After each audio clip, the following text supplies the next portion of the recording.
तो जब मैं बात करती हूँ कार्बोक्सिलिक एसिड की, तो ये ग्रुप आपका होता है COOH ग्रुप, और यही इसकी पहचान है। जब आप इसके सफिक्स की बात करोगे तो ओइक आप यूज करते हो, इफ यू रिमेंबर OIC। अब जब सिलेबस में बात आती है टाइप ऑफ कार्बोक्सिलिक एसिड की, तो आपके सिलेबस में एक टाइप है कार्बोक्सिलिक एसिड का जिसे आप कहते हो mono carboxylic acid. Mono carboxylic acid का मतलब मोनो मीन्स वन, जहां भी आपको दिखाई दे कि एक ही COOH ग्रुप प्रेजेंट है तो आप उसे कहते हो मोनो कार्बोक्सिलिक एसिड। अब मोनो कार्बोक्सिलिक एसिड में आप यहाँ देख सकते हो, this is the structure of methanoic acid, जिसे आप फॉर्मिक एसिड भी कहते हो। इस फॉर्मिक एसिड में आप देख सकते हो कि एक ही COOH ग्रुप है। इसके बाद जो दूसरा आपके पास आता है वो है इथेनोइक एसिड, जहां पर अगेन एक कॉमन नाम से इसे जाना जाता है एसिटिक एसिड।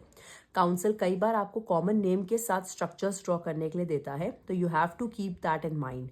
तो एक है आपका फॉर्मिक एसिड जिसे आप मिथेनोइक एसिड कहते हो, और एसिटिक एसिड जिसे आप इथेनोइक एसिड कहते हो। ना इफ यू रिमेंबर, मैंने आपको कहा था अगर एक ही कार्बन एटम होगा तो मिथेनोइक, अगर दो कार्बन एटम विजिबल है तो इथेनोइक, और सफिक्स इसका लगता है आपका ओइक। ध्यान रखिएगा कि जितने भी कार्बन कंटेनिंग फंक्शनल ग्रुप्स होते हैं वो काउंटेबल होते हैं, ठीक है। सो यहाँ पर हम बात करते हैं मोनो कार्बोक्सिलिक एसिड की। तो मोनो कार्बोक्सिलिक एसिड में आपका एक COOH ग्रुप प्रेजेंट होगा, तो इसीलिए आप उसमें मोनो कार्बोक्सिलिक एसिड कहते हैं। आपके सिलेबस में नेक्स्ट टॉपिक जो है वो है स्ट्रक्चरल फॉर्मूला इथेनोइक एसिड का।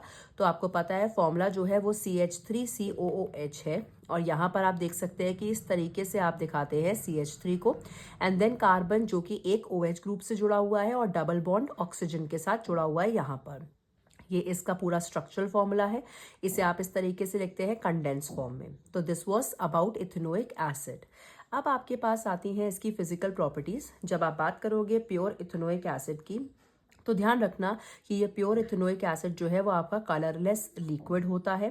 इसकी एक स्मेल होती है, पंजेंट स्मेल जिसे आप कहते हो। जैसे कि आप विनेगर यूज करते हो तो विनेगर की स्मेल आप लोगों ने कहीं ना कहीं तो आपने उसको फ्रेग्रेंस ली होगी, तो आप देखेंगे कि बिल्कुल विनेगली होगी, तो आप देखेंगे कि बिल्कुल विनेगर वाली स्मेल इसकी होती है।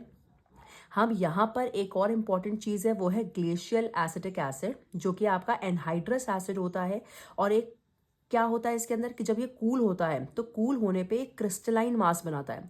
वो जो क्रिस्टलाइन मास होता है वो बिल्कुल आइस की आपको रिजेम्बलेंस देगा। तो ये है आपका ग्लेशियल एसिटिक एसिड। और जब मैं बात करती हूँ इसकी लिटमस पेपर के ऊपर, तो ध्यान रखिएगा कि लिटमस पेपर पे ये ब्लू लिटमस को